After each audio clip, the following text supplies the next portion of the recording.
La vie d'un Congolais ne vaut-elle pas la vie d'un Ukrainien?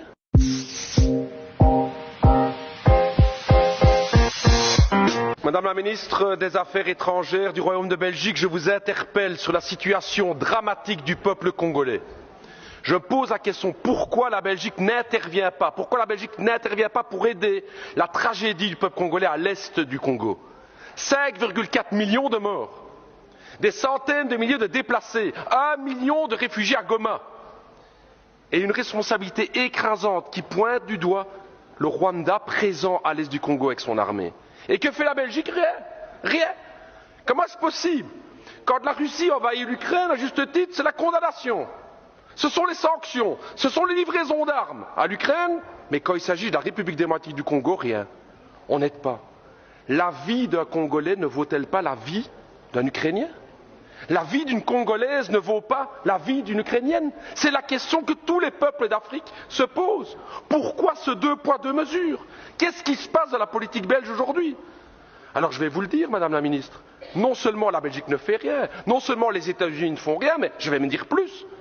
Hier encore, l'Union européenne a signé un accord avec le Rwanda. Un accord sur quoi? La gestion durable des matières premières. Nous y sommes. Le coltan, le cobalt, le nickel, le diamant, le cuivre. Voilà la raison pour laquelle la Belgique n'intervient pas. Business. C'est l'argent. C'est ce que mes amis congolais me disaient. J'ai travaillé 2 ans à Kinshasa. Et ils me disaient, Raoul, ce qui se passe en fait avec le Congo, c'est ça, c'est que notre sous-sol est plein de richesses et que l'Occident regarde pour se faire de l'argent, parce que ce deal avec le Rwanda, soyons clairs, c'est pas du Rwanda que viennent les diamants, c'est pas du Rwanda que vient le cobalt et tout. Tout ça vient de l'Est du Congo. J'ai envie de dire à tous mes camarades congolais et à l'ensemble des peuples africains, on le voit aujourd'hui, les puissances occidentales ne pensent pas à votre bonheur, elles ne pensent qu'à une seule chose, c'est l'exploitation de votre sous-sol. Vous pouvez aujourd'hui, vous pouvez croire à vos propres forces.